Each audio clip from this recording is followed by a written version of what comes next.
Hey everyone, welcome back to our channel. Tech It Simple.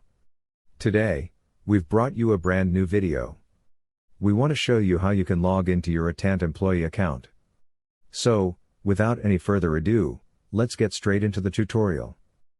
Open your preferred web browser.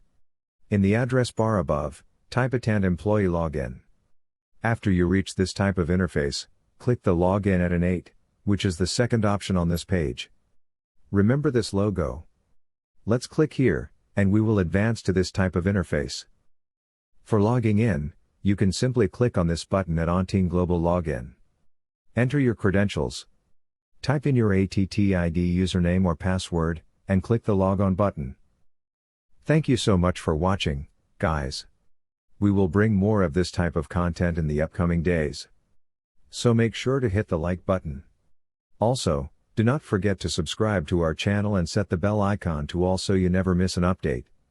Feedback and queries are truly appreciated in the comment section, guys. I will see you again in our next video. Have a nice day.